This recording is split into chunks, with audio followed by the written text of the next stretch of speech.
أعوذ بالله من الشيطان الرجيم. بسم الله الرحمن الرحيم. إن الحمد لله نحمده ونستعينه ونستهديه ونعوذ بالله من شرور أنفسنا وسيئات أعمالنا. من يهديه الله فهو المهتدي ومن يضلل فلا هادي له. وأشهد أن لا إله إلا الله وحده لا شريك له وأشهد أن محمدا عبده ورسوله. أما بعد عباد الله، اعلموا أن أصدق الحديث كتاب الله وخير الهدي هدي محمد صلى الله عليه وسلم وشر الأمور محدثاتها وكل محدثة بدعة وكل بدعة ضلالة. أجارنا الله تعالى من البدع. آمين. قال الله تعالى: يا أيها الناس اتقوا ربكم الذي خلقكم من نفس واحدة وخلق منها زوجها وبث منهما رجالا كثيرا ونساء واتقوا الله الذي تساءلون به والأرحام إن الله كان عليكم رقيبا. يا أيها الذين آمنوا اتقوا الله وقولوا قولا سديدا يصلح لكم أعمالكم ويغفر لكم ذنوبكم ومن يطع الله ورسوله فقد فاز فوزا عظيما. يا أيها الذين آمنوا اتقوا الله حق تقاته ولا تموتن إلا وأنتم مسلمون. أما بعد مسلمون بتبين سقوي ما بيفلان على اللومبا جملوا سيد الأيام يوم الجمعة جمعة من كذا لوم البيتو لوم كنتيوتي نقول سجندي كما على القرآن ما على القرآن كنو bi mbe suratul baqara somen men tambita suratul baqara aya bi nani ngole ke aya bi nani fula bi mbe tala aya bi nani nani nyogole parce que nga fola le kon na inte tartibuti mbe bularin kito lolu ko alqur'ano kono wo ayo mbe wala pasalla aliyambi bari poem fulare be mbe mbajela men kan a poem fulu kono ni kurata ayu kala solu faliya kalima fula fayda wololu mun na ki not speak ti me kubala wala mabi wala mun na kleti ala la alquran kono ako suratul baqara aya binani alinani atamuruna an-nasa bil birri wa tansawna anfusakum wa antum tatluna al-kitaba afala taqilun. albe mogoliya marla bala nyimala albirri mbello lalno wataw sawna anfusakum wa antum tatluna mbello lalno fana alkitaba afala taqilun. ba darso yingabum ni alaso za jumana la ni manyina mbe a continuer la le parce meno abannabi watan sawna atamruna an-nas bil birri watan sawna anfusakum kamoliya markunyi mala e fanga tuje itara kurwal ke mbole kam bi ani ni ala sonda jumo men benala albir mbari no birru munti alkhairul wasi' hero birbele ba memberi wali wal ma'ruf al kathir ani kunyima siamango wal ihsan ani ninya wa ta'ati llahi ani ala kam nabatu wa talab mardatihi ani ala dinyo la nyinigo donc niga ala sara ani taqwa be kili adino be la denne asluhu alasilo min al birri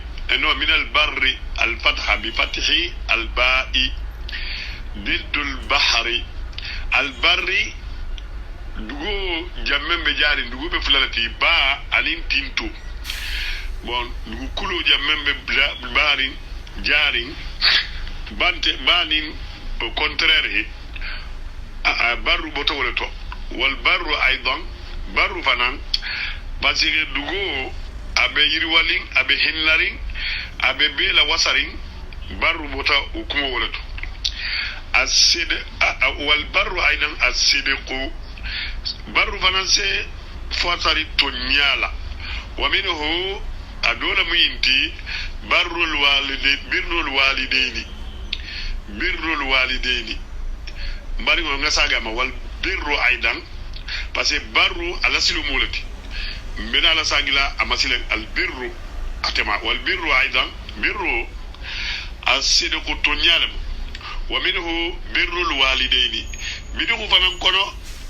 birru yi ubien barru kono birrul walidaini nata non ne albo men jalal qur'ano to la siyama khaninya uluba ulla munna ala ko ko khaninya uluba ulla parce que ninya sigulu khasiya ninya seta e ko mun maringo gundutura ga nya sifanya mem uluba ulla nyato dia sewo khadima na fulula odronte na fulu mogol ga mena ko ga birru mo ga gudu di baba mano kha ni jodia fembe nga da ngoke ite fanga buka ala la dino mutani mala u bebe ipa birul walidin lati parce que nin ke ba ga diga je abe salla abakela nyama abe se wala le me mirala ndindi otumo fo santani ko ni majina santani fula comme ça mbabe sigirin na ya bumala suba ma wultan salta nasalo beke animala bari ay alquran sorolu na soro même iditi jogo nyanya me ngi renverser ako kila salo be gani bari quoi ata tartibo la voilà par exemple qul a'udhu bi rabbil nasi ikana wo folo karang ika hulu wallahu folo karang be bulaw bi dem falak karajel ikana hulu a'udhu bi rabbil nasi karang wala fonni donc ni salta ika salo ka nyama ni gani nyake ni ketati u be bu birul walidain lati wa fi'l al khair habi birul fasalla alim barani make wal ma'ruf alim mol ga ko mellon ko kuji malami wala mu urufuti ma'huma wulu igulu ke igulu bagula wa min asma'illahi subhanahu wa ta'ala mari ala to dole mu inti man sakallanke man sakottali ngo memba la riskan mo wonta santo femben santo atebe be fan santo ato dole mu inti albarru ibataje albarru iko tinto to la tanyame ay ya ummul khalqa khairihi ko ala heroga jomol be sila rilogu wa fadluhu ala fisamantiya fananga isile abe ni ga me fadlu ala ga hero dima ana du fananta ala kan ila baru mammen lakan na ko manja abil hasan falahu ashru amsalha wa mufaddilat kuni na tabarakilinta se tandima donc abe barakilimo na gat kilindima bata khairo kiye barna gata ko di masila wala jota bata fadlu abata dulakan wala kila ko man kana lahu fadl ba'id falyuwassi li ghayrihi kuni men sigilla remplace sigilla réserve be men bulukira lodi ibari ngama donc fadlu ala la fisamantiya itabaru men ke wasaranti wutide irabaru ke arisara wala gana dulaka wala mufadlullah zalika fadlullah yutihi man yasha'u ala la fisamanti ala jinti ubi ala la jidu la minti asa kemo loli men ngadia wa nu'ama'uhu ali ala la nemolu alwasi'a nema belebele balu alkathira men ngasiya ube ala to baru botogoto wa summiya alqamuhu burran nakinto ubien blé atolata burru lamunna li katharat ma fihi min al-ghidha'i wal fa'ida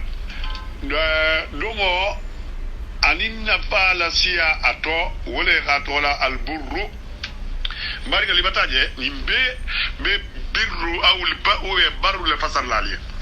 wala gatola ko al burru iga kamo tola wala wal fa'ida anala fisamantia anala nafa la siyala وقد جاء مقابلا للإثم برنا تلفنا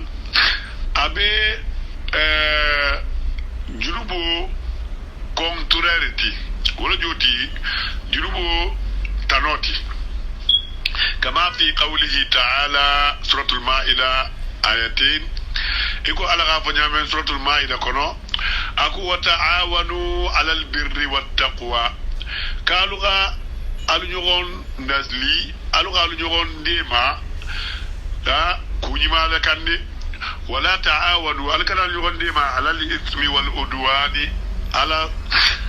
junubu la donc jam abata a contraire ke junuboti wa qala ta'ala alaku ya ayyuhal ladhina amanu almu'minu nal tongol diata idha tanajaytum nalu balu nyogon sosola albe alla debalu kela fala tanajaw bil ismi alkana alla debala junubu kan wal udwani anin yannandiya kan wa ma'siyati rasul anin kila masosola wurjuti alubara alladhi bagala kila la sunno lekan aga men kalugo ka aga men patandu ke men malo patandu ko watanajaw bil birri wat taqwa alu al jogon soso ubi al gal jogon dialogue algal ñoo kuma ñoya kuñima le kan ani alanya silama albirru lin taqwa be fasar kilik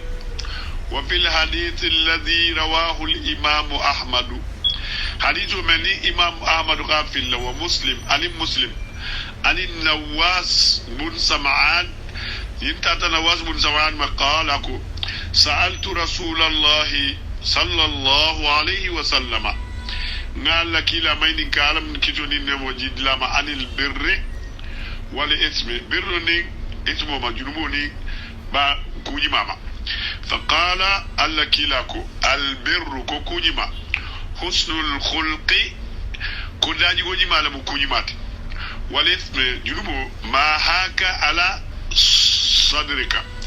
ma haka ala sadrika femenna anyaki tay jusu kono imal ay di toraba imalon ko da aganya manni c'est des conviction dunta mentre juto wa karihta an yatla alayhi an-nas imanga ani manna diyen ko moluka allon ijiguto donc ira barawo bara ni hakilo sikatala ira lo banan ko antena la ka be kala sabuti koy no iralo banan koy me som molka allon ikalake warwiya warawal imam ahmad gay filla ala kitabu kono arabi soti ubem no anwa bi sat bun mahbadi qal وفنانكو علي حكيتو بون مي حديثو لكان امام احمد غا حديثو يمبلا على فونغو كونو كوكين وابسط بن معبداكو اتيت رسول الله كنا تعالى كلامه وانا اريد الا ادع شيئا ما لو بنوتمو ngana fuitu nin kujima la ubiyam kukuru wala minal birri wal ismi kujima nin kukuru wala illa sa'altuhu fungani nin kama wala joti nsi baraji ma menke anin juru ko nsi mpa matanga memma wo funga fikila mai nin kawma al hadith hadithu agajang bari ngaju be memma mbolo fala ila an qala hako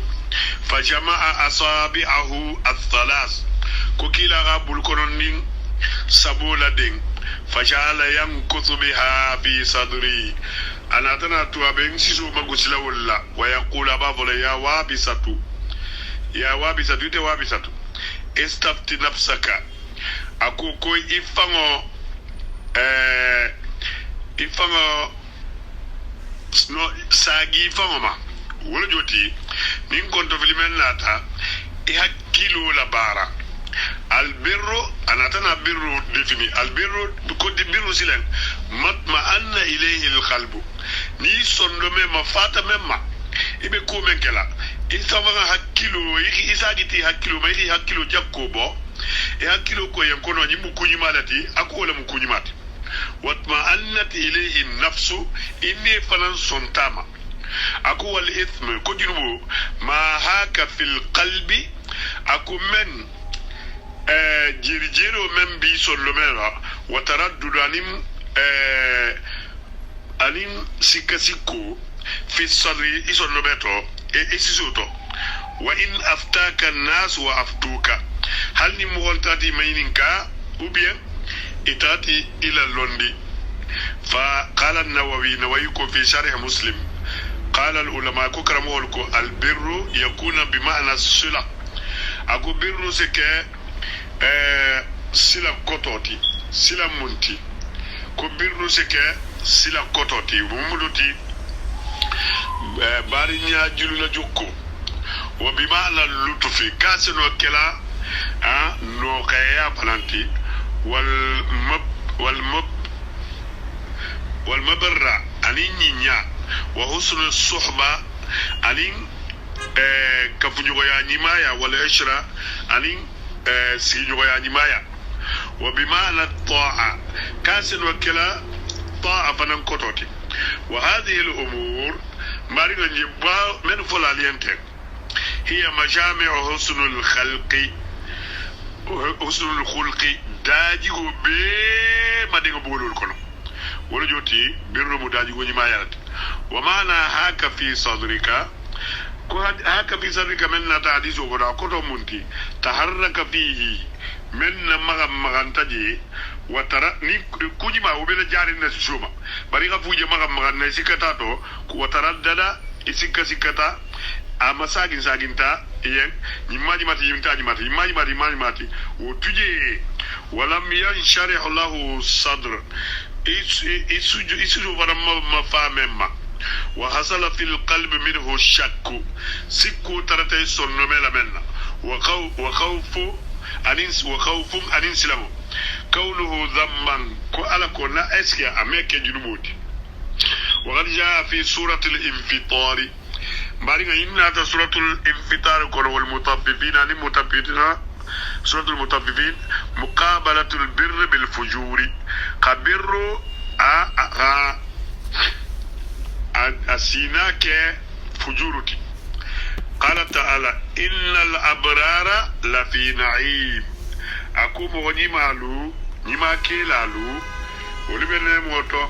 وإن الفجار بري ñun kilalu anin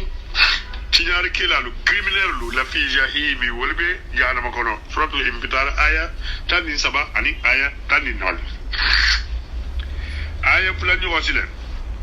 aku kalla inna kitabal al-fujjar la fi sijjin aku innal abrara la fi na'im ummatu faliya aflani wasile ko kalla hukumubla inna kitabal fujjari akoko bara kurum kila la kitabu la fi sijini wobe mara dingirala to iko kasola wama adraka ma sijinu mbari ko sijin na taynama wama adraka ma sijinu ako muhammadu mi ribare abu musijindi ako kitabu le moti marqumu meme tampon ding abe safari ka tampon sigama ibata wuje ni ka kaslabungo ke se ta kitlalla isala kitikala kaitu safe katambon sigama abe kaso tammen kala wonyale mol faran jana makono muslimolu menu keta jurubu kilati wolu tabo nyale wolu keta tinyala tibari ibe ji gajeno ke gatinyaro ke me kalma shahadu bibulla salul bibulu ala se ibula kaso la jahanama irila wo kaso ke han atata fo jamen kalla inna kitabal abrar la fi illiyin bar ko kujima kelalu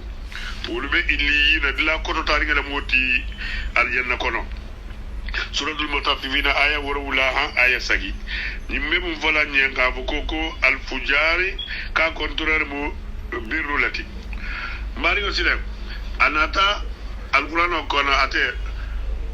wayan sauna anfusakum donc wayan sauna anfusakum na ayo njemen kan annisiyanu nino tarkul insanu dabtuma adama dinga ga fengo mutakutu ye asonnebe ma ou bien a hakilo ma istawda au ustudia men la taje ika kuma do fo nyen sai nyina tala donc ika kuma fo la nyenga ba bamba nyen ko ngala marabari ngatuye wa ihmalu hifzu mastuhfiza ika men fo yen ko makanta imama kanta ibona mo kodisiyan فما ذمه الله في القرآن بل إنه على مما بيقول القرآن كنو وعابه على سابوتي وانتجنو بيتي مباريولو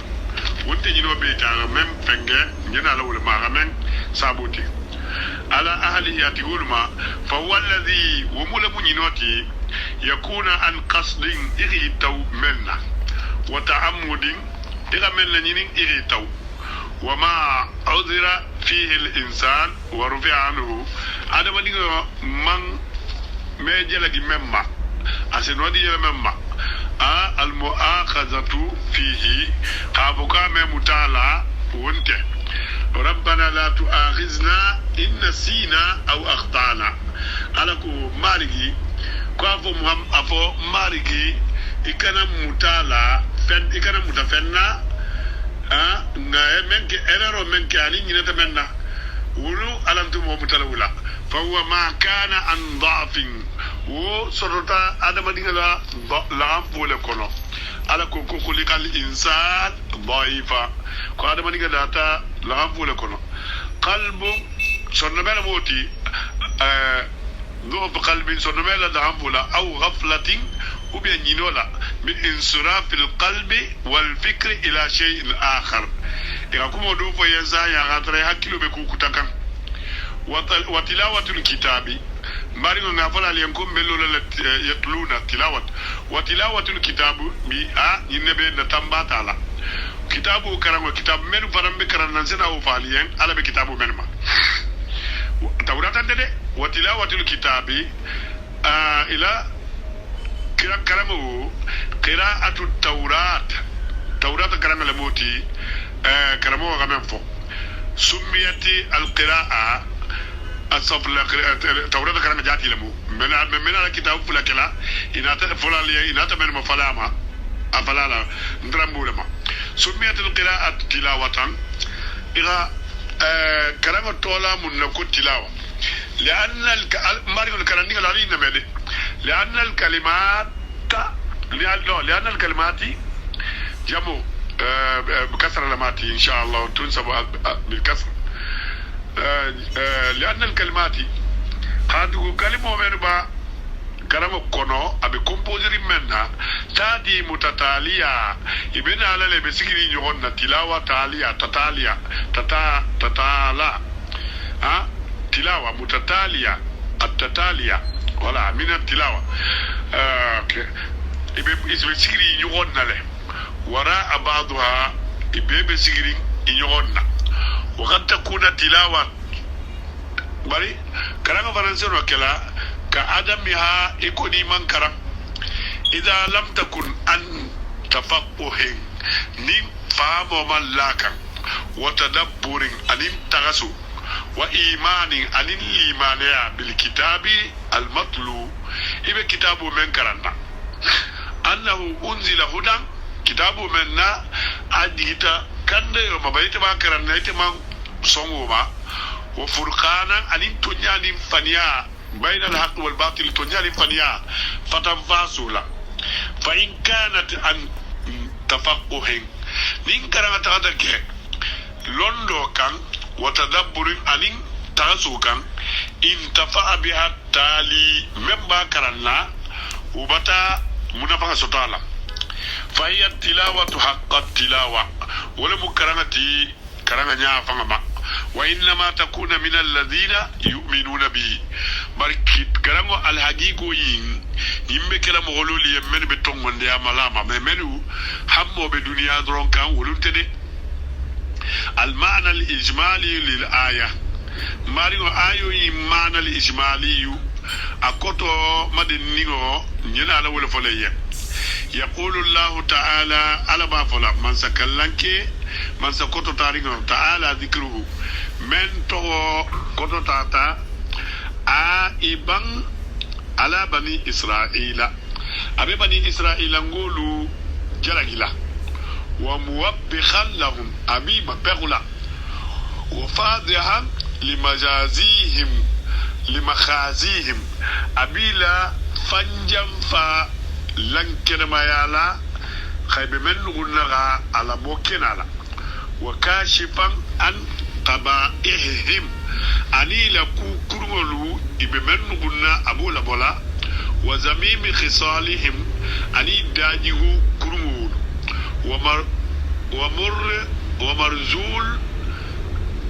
ومرزول فعالهم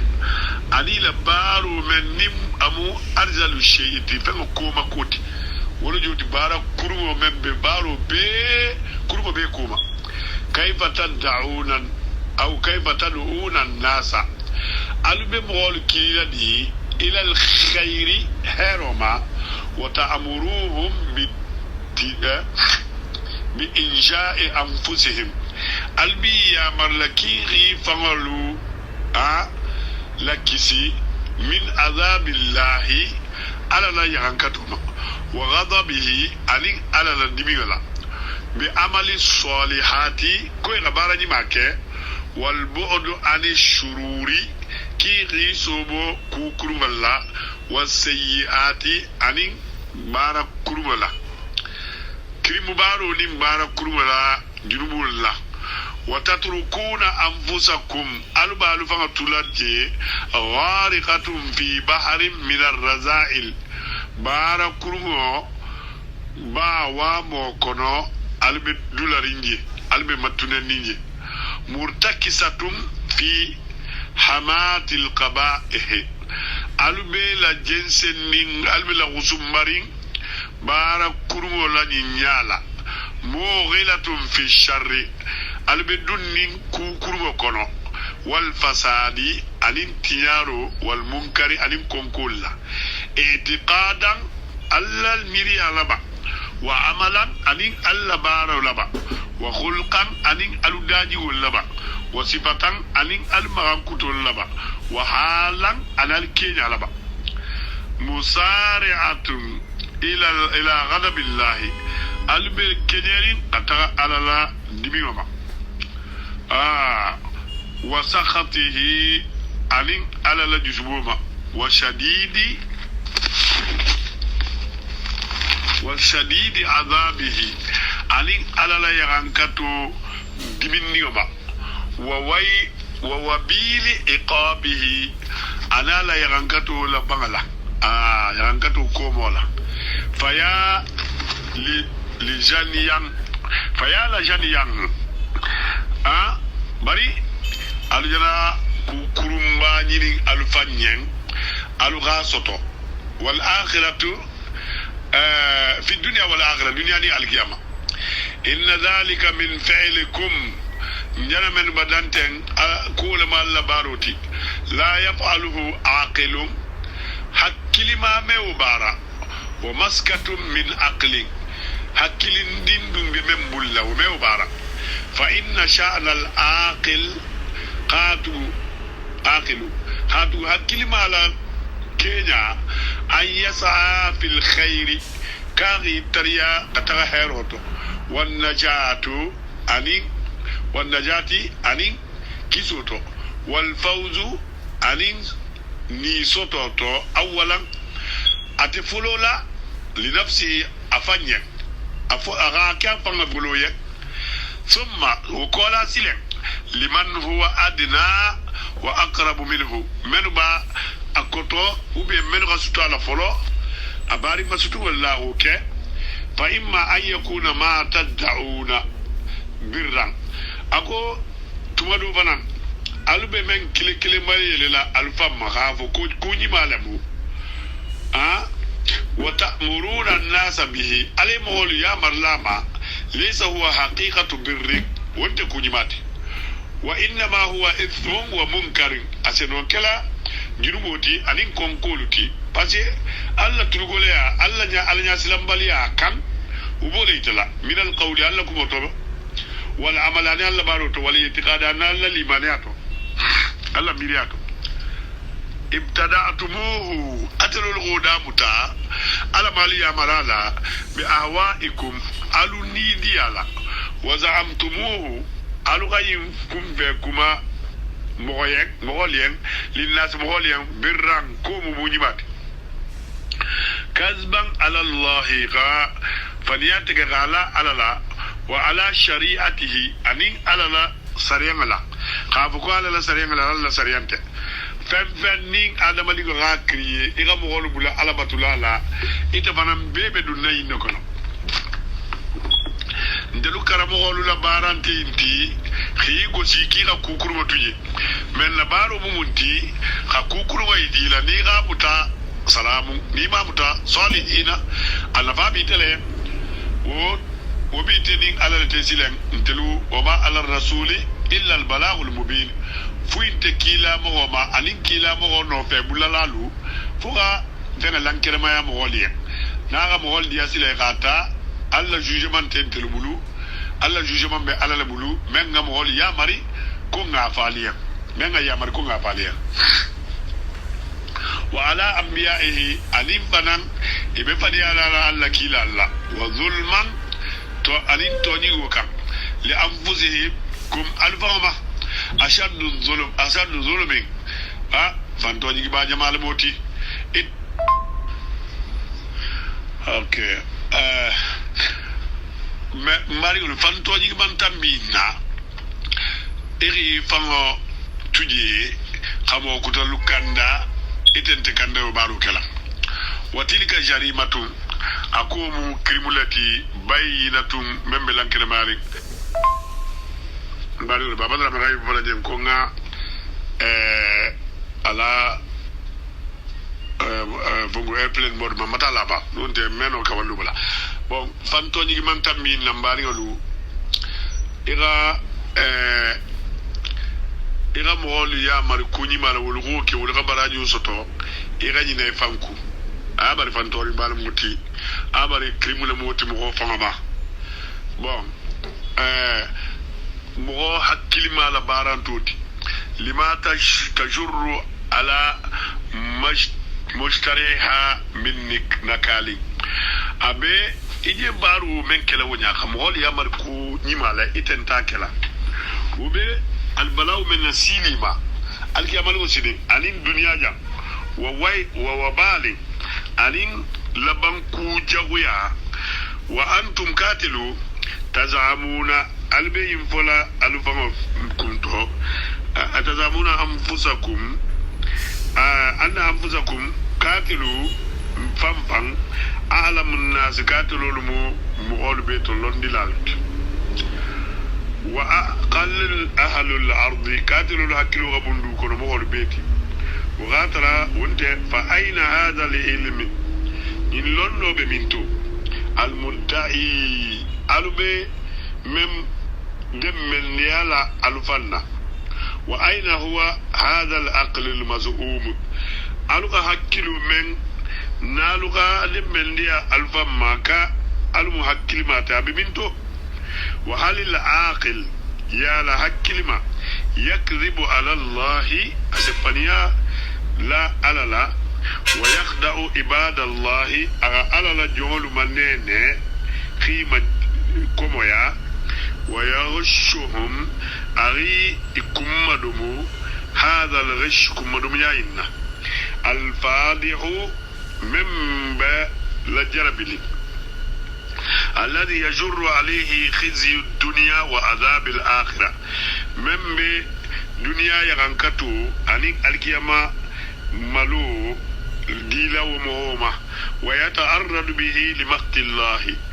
abe wo mo wo dem men yala ala la yankato bulo wala jota be ala la yankato la sarat la wo mo ma alladhi la tukhfa alayhi khiyanatu jamfame men la jamfame la film woma wala jota ni wa jamfame yinema wa imma an yakuna ma tad'una an-nasa ilayhi wumu afoloti albe bogol kille fe memma ke ku kurmati ala bala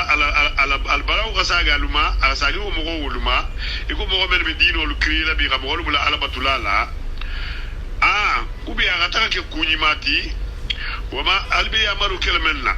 albi killu kelmemma alniya wata amuruna bi albi mo hol yamar lala haqiqata huwa albirru kula mun kunyimati wal khair ani hero wal istiqamata ninga tilin ala nasilukan ala siratin sawi ala tilin silanyimaka alladhi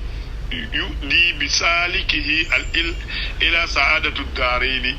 من سلني ما من بات يقول سيلا كيسوما الكيامة عن الدنيا كيسولا يبقى تاجي الدنيا عن الكيامة كيسولا أوكي دنيا عن الكيامة كيسولا فيكون من الأبرار الذين هم في نعيم على الأرائك ولغا كي مغلوتي مغنيماتي وبارو كي lemo bara lati men bara la lube non sirin aljanna kono futailu kono yanzuruna ibel kala fennu la menu gadiyem تعرف في وجوههم نظرة النعيم نيخي جيسي نيمو نوجي ناتي داما يسقون من رحيق مختوم ibila minna tombili la men la bango e tombili membe la bannin diama khitamuhu miskum ala bango dia ana suma dia bele ko misku parfait fala yutasawwaru fi aqlin bari mbari o nyimme mira hakilimaye ayana a bijanihi anhu katega wo soto wo bo afama وأن يجافيه ويعاديه أغا وبي أفما أو جويا فيكون من المجرمين الفجار أغا تغا كريمينال باركون كيلالو الذين هم في جحيم وشقاء من بي جهنم كونو أنين كنغوا كونو في الدنيا والآخرة القيام سالي الدنيا جهنم إلى كنغوا anin janama ila alkiyama kunabuwa anin janama fihi annahu munaba wobo ya amuru nasa bihi abe mo ya mala kunyima wala memme wulu laduna aljanna ibe siri la futaylu kono ibida amula ini musul bidamli nyogonne be herol kila ibe kulu jela fembenna lo bila nim pilmulamu ala sabila boynya koto ويدعوهم إليه إبا مغول كيلو هيرو ما ليكونوا من أهل النعيم أنا بقولك كي ونما دون كي مغولتي إن هذه حال تدل على الارتباك ماريولو موامر جيغو موتي والجيغو ما يلي من نيغلولتي الفكري ولجو تكوي حكيلو انتانياما انتانياما الشديد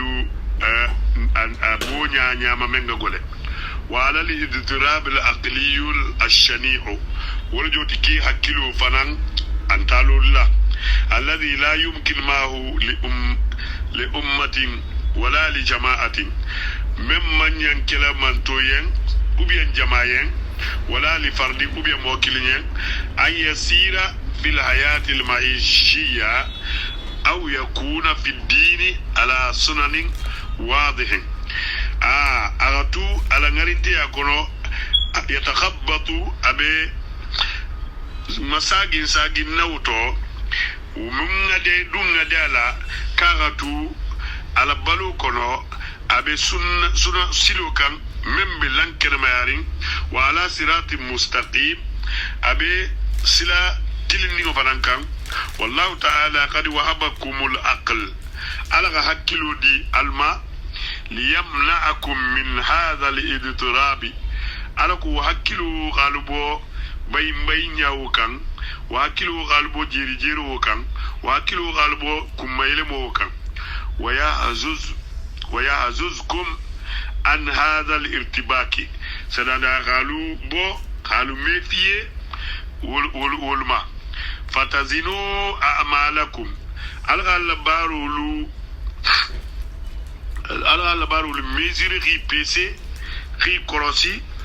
وشؤونكم أنين ألا كونيالو بميزانه حكيلو لا كولا سغالا وتحكموها برباطه وتحكموها برباطه ألو هكلو لغا كانغا كرفوتي ألو لكبارو لما فتكونوا من المفلحين ألو هكي ni sotola luti alkiyamalu sini walakin bari idha ghalaba alhawa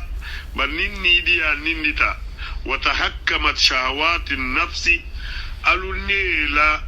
dia alunila kano wonadana nindi alu hakkiluma al ammaratu bisu'i nemen ala hafayan ko inna nafsa la ammaratun bisu'i kabe mo yabarla kukurwala wastaslama al insanu lishaytani aluna tanalu fandi shaytano ma khalula karafu bujanna alla karafu betla alu fanga bulu alalu hakkilo bulu alga alla karafu dum adamadin shaytano bulu wa alqa bi zamamihi li aduwihi al mubin itaqila karafo juluta galu ijagu bele bayimbulu ba ar-rushdi ila kando sefili wa tasha al-hulmu ila miriyani ma menni nato men bila wala bu arjana lugati wa sawtaga wastahkama al-fay al-ghayy wa tuwasilan tinyaro senindi itila wa tajarrada min kulli miza insaniya donc ite sena lawura adamanigo alaga adamadiga la fisiya fenmen bela abese boytoma wa asbaha kama qala ta'ala izena la bay ko alaga po nyamel subhanahu wa ta'ala izena ke ko yimmo be kila nyamen lahum qulubun ako sonno bila la yafqahuna biha ime hakkili soto sonno menna walahum a'yunum nyalu fanan bibulu la yubsiruna biha ime jirikala walahum adhanum aku tulul bibila la yasma'una biha ime merikala ulaika ku mawlu kal an'ami ulbele ko kal an'ami ulbele ko dalifemalu bal hum bari wulku wolu adallu wulul fa bilta qasiya dalifemalu ulaika hum kul molulti alghafiluna menu nyinata ila devoir ku dunya jam suratul a'raf zakara as-sam'ulu bani yahya kebain ala kitabu kitabu be mulla ako aton ko bajulul majhud fi ifhamil yahudi ala kitabu to wala joti yahudu la muyinta dunta muslimato kana min ahbari al-yahud yahud la hibru dulul bila imamul wa ulama manila lon laba yaqulu fi kitabihi abafu la kitabu ingo kitabu men do bajulul majhudi albikata la kitabu yusoto bajulul majhudi fi ifham al-yahudi ni be tafsiru kala parce tafsiru al-quran kuma ta yahudul ma ni be tafsiru kala kitabu bibula bide malala zakara as-sababa sababu ke fi tashdid ala anfusihim lahu sababani ko al yahudul ka ko men la gole famma ko sababu fulalati ala kitabu ingono ahaduhuma wa sababu folo min janibi fuqahaihim ko be fatandi la karamu holulla alladhina yud'auna al-haqamim ibe men fola ko haqamlu ay al-hukama ko ila hakili malu wa ubiya ila kulon nalu wa kana lahum fi shami wa ghayriha min al-madain madaris ako ekolol tumbi bulu Siri tanol la wala muti Palestine lu anin Siri anin Ordon isavolu masham fiha uluf min al-fuqaha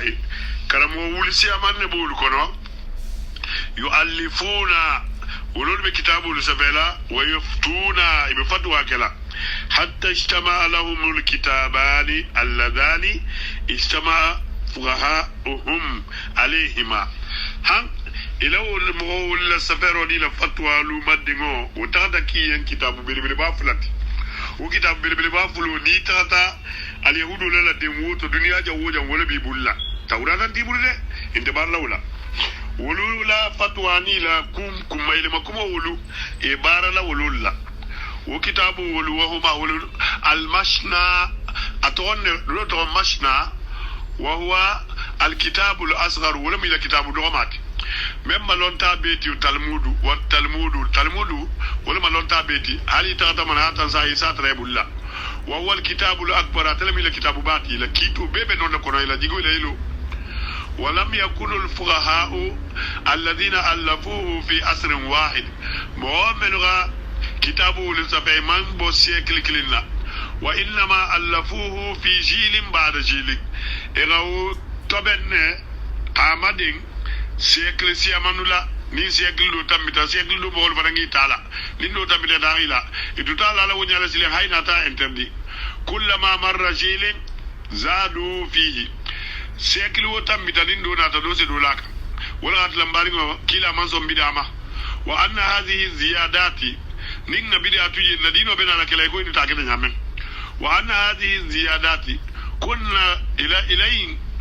ajidiru min kitabu kono كتاب فلول كنا ولا متأخرة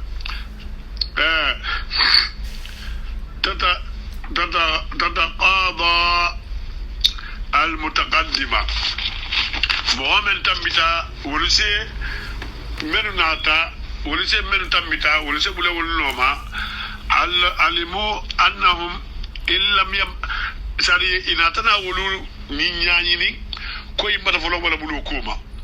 inatana lon koni man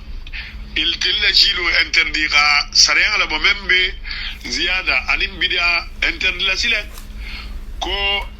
ila dino sena ke jile makoti e bata kulje e yina ta yinji hakilu la ko e kon la dino bata mayile ma alunga interdisile fenkala la kitabu inu kono sile alimu annahum illam yamnau igalon koni mu ke إلا من يمنعوا ذلك نيمان تغلاولا أدى إلى الخلل الظاهري وتمو إلى دين ولا تنيا علي إلى دين ولا نياكي في لانكرمايا والتناقل علي فوقو جويا من بتلي إلى دين الفاحش من لانكرمايا فمنعوا الزيادة إلى تنا كولا وكتابو كونو ينتردي وحذروا على الفقهاء أن يضيفوا شيئا إذا تنا ينفوق إلى كرمو لين قالوا كنا الله فتوى فبل لا جنبتكو قال كنا فولا آخر قال كنا فهم كتلاجي وكان أئمتهم إلى كرمو لنا تطلع وكنا سيكل والكنا قال يحرموا عليهم في هذين الكتابين ibata la haram ya kiyen kitabu fulu kono muakilatul ajanibi mo nante jifuti alni wolo ka dumulo ke tebili kilingala wa munakihatihim aluman kani futu alkana futima wala aklu min zabaihim wala atle ngala du la dino kono ko jifi abe sotola musule ma fangala munna parce que ira lonko musulu wolunte futula abadan mo kutalma habi hansini ali hodiya be sotola nale ma fangala ante sotola fa ma fangala au contraire musulmana au contraire munna parce que la musutra medi mo wo ma fetelu keli sono mo musukutal nyini wala atla ira alors yahudiya me soto kila parce que munna na tatake al yahud na tatake dinga soto aisa trajana soto musukutal la mente yahudoti muakalatul ajanib ila musufutuni ila domo irabi haramya wal akl min zabaihim aninni mo kutal ka femmen kannata ka godomu wal murad min al ajanibi ibe jomma ko ajanibulu al wathaniyuna ibe arabulu anin kaldaniyun nin sikutalu kurdilu menu tranketa jubatul alutijani muslima benala ubadul awzani jalambatul alu ibata albata kul kenya je mari ngolo jalambatul alu zalikal alhadar ila la fatandu lu men joti wonya wal manu igara tondo ni la fatalulu kana khawfan min al haqamim o keta silangalati ila londi la yin an yatalasha banu israila kuma banu israila ngulu kana na bang ويندمجوا في هذا الشعوب يغنالون ناسيون كونو ابي ناسيون من كونو الوطنيه من كتا جلم بدلاتي ما انهم وبين تايا تاتا ظل ابي دوياري ولتو والعبوديه والبي جونياري بري يخيفانسيا والمريلا فلم يمكن الحاخاميم يمنو إلها قاملوا إلى لون لالمانو أن يصدوا الإسرائيليين ويمنعوهم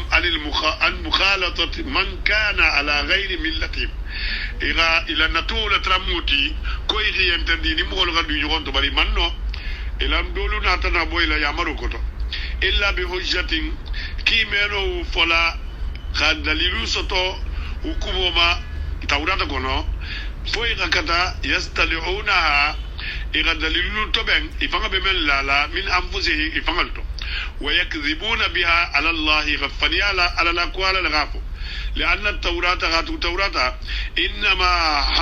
حرمت مناكهة الوطنيين وما فكيمة موجود المريا كل كجلم بطل على كرول المريا وأكل ما ذبحوه علي غفر من كان تجلم بطل على غير اسم الله ما على توفاما وأباها تناول أي شيء من يد من كان على غير ملتهم على دون توراة على دهالي ينكي قدومو نمو ومنون كي دينا كلمت ولا ميرانو كونو فنا غادر فمن كان تكتا على توما فاما سواء كان وطني ينقول تاتك جوبت لالتبا أو غير وطني أو بيعمانك جيبلا لاتي وجعلوا كل ما يذبحه غير اليهودي إتلنا تناك فمن اليهود ممن كان نتجه طريفا كوم كسولتي أي نجسا محرما وبحرم يعني واختلقوا كتابا إذا كتاب كتب في علم الذبائح من بكماليلا كان نتجربا ووضعوا فيه من تشديدات إن أتيلا كولا ولا يمي بلاتو عليه وما ما شغلوهم به أما هم فيه من الذلة والمشقة ألكو إخي هكيلو لبو إلى جونياني لدويا من بي كما وشروطا إذا شرط الله كونديسون لا في غاية القسوة كونديسون من لا قول ها قول والعسرة كونديسون قول با أنا غلو وكل ذل زعموه فقها إذا دويا ولا إلى الناس يوم كان إسافكو فيك أنو الموتي في الدين دينو كرو وهو كذب قادر فنيالمو على رب العالمين على فنيالا على العالم قصدوا بذلك إغمونا جنولا أن يوحموا هذا العلم أن يوحموا الإسرائيليين إلى إسرائيل نكونفيزي جري أن هذا العلم كوي لندو من دي لمتن شرفهم الله بهذا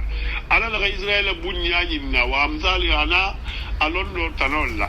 نالو بمتا ألسيت الله بنياغور نالو بتاكن ألبي بت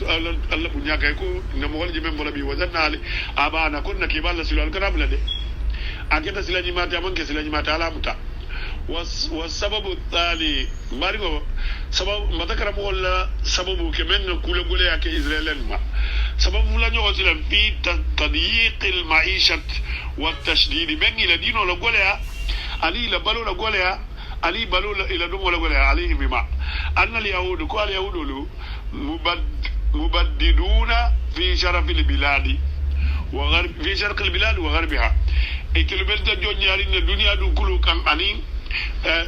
تلبون انتجوا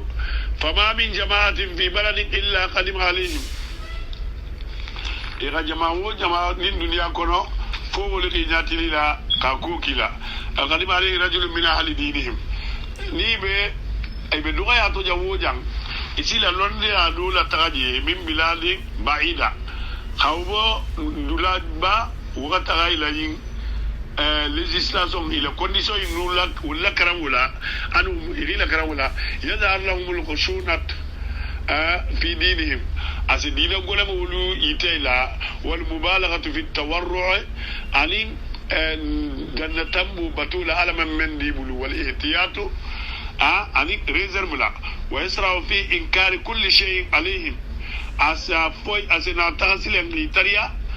إبه فم تو أسولا تون إما كا ونكريا ويوحمهم التنزيح أما هم فيه أسا wamo yin kindui bulla qavaldi men totem aluka sinulayma wayansibuhum ila qillati ad-din akuna almayintu alla dino bato doya alunte dina kam wayansibu ma yunkiruhu alayhim ila mashayikhihim antebe men nakalilima asu nakaru lata ila londi laluma itima وأهل بلدهم علم كبامر بلا دوما وإلى دوتو ويكون في كل ذلك كاذبا مخادعا أزكيف وبيتو أبي فنيا لا أبي مجيء لا منافقا أبي منافقيا لا وإنما قصده الرياء قصده أتلا جنهم منتي منانكوا يكون في كل مخالجين علينا منتي قصده الرياسة ألقى من سيأولكم عليه ولكم أو تحصيل غرض منهم غرض منهم مبين أبي من يننا غوصتويلا ولا سيما إذا أراد المقام عندهم سلطنا بن يلا لولا دوميما تراه أول ما ينزل إنهم إذا جعل الناس سيتي منيامن لا يأكل من أطعمتهم أسيبا نبلو كليلا نمولا ولا من ذبائهم أسيبا إلا كان تنفر النمولا كبسي البتا ألولا نسلو تي فترى من هذا أن الأحبار إذا لون ينتكو إلى لون لالو إنما يحرمون على الناس المحلات فمن بحلال يقول لا حرام يرم عليهم ويضيقون عليهم يقول قول ياري مغانا سيتو كما ما وسع الله على من لا يرواي ما سايا منهم وراء الرياسة يبقى منيرنا على كويرين كماندي والظهور على كوي غمالون بمظهر التمسك بالدين على كوي مول غافو جلول مدينة لالتي والحرص عليه أنين كيبه نقول مياري لدين وما جريا وراء الغنيمة المادية بري وغاترا إلى بارانتو إلى بارو منتي إبه نافلو لجيننا مول ملو ما أنهم أبعد الناس عن التمسك بالدين كله خاطر يتلولو قد سوبو مغول بي لدين وممتولا بأصله دين ولا سلولا يقول التلمود لشنا ينكريه قال تاتوجي وبما زادوه وافتروه يغمل لا إلى دين وكنا أن يغمل لا فريالا على من المحرمات حرام فينا على من حراميا ويوهمون العامة يبقوا سمبلو يقولوا وعملا أنهم مغفور لهم ko ala ni bulati la ko ala be yam fali male wa maafu malu ala bi ghafar lale yirmu ghafar lale ala be yam fali male bi intisabihim ila ad-din ko ila limelia din wala ila limelia din wala aw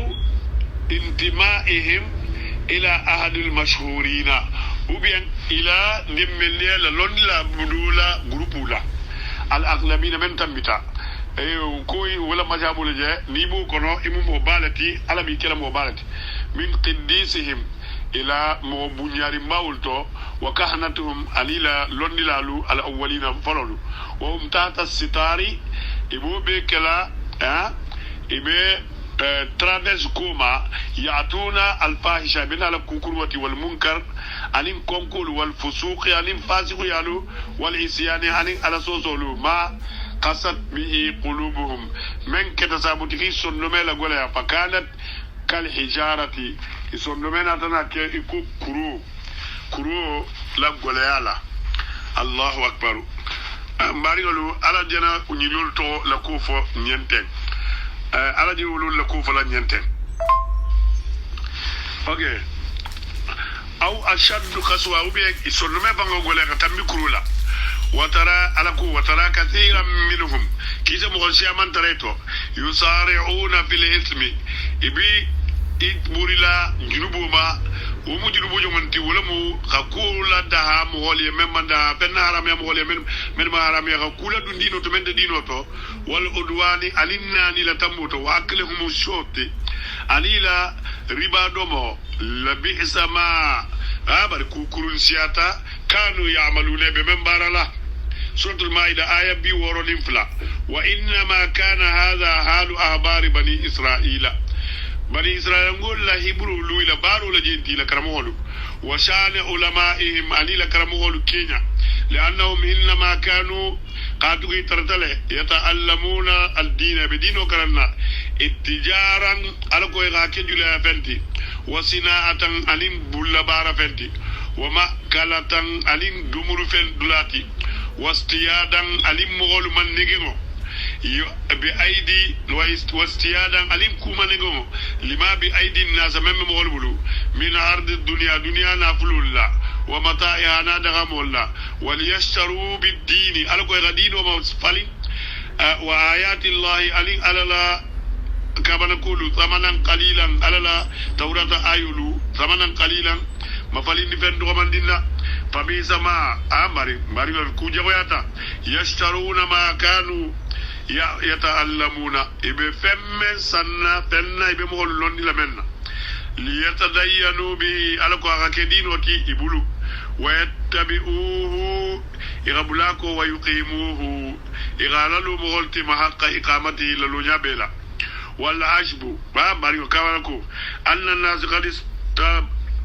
قد استبغوهم كذلك بصبغة الشيخ ومما كاوتا بيتي سلم مغول باتيما بنتي c'est-à-dire de mendiari ke londilalti fi dajali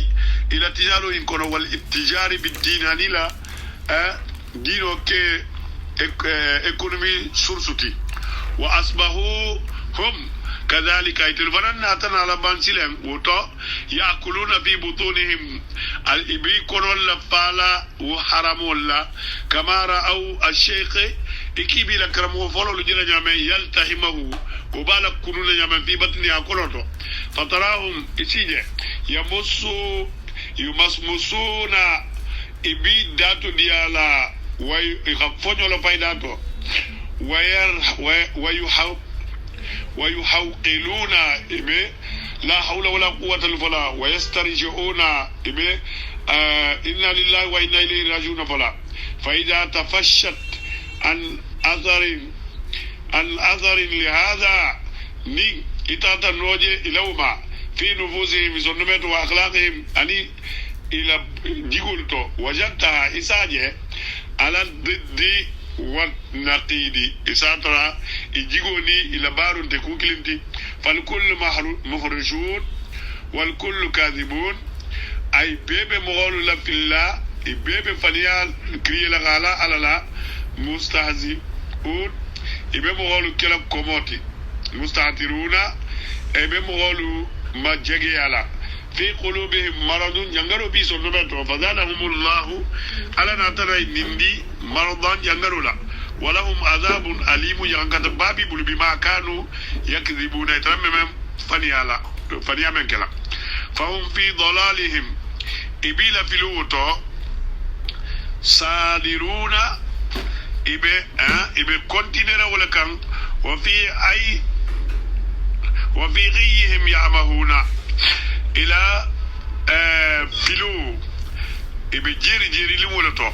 سمم إتادرا سمم بكم أميو إتادرا إما جيريكا إما ميريكا إما وتسابو بيبي إلسونمتو سنالي ما فو إما جي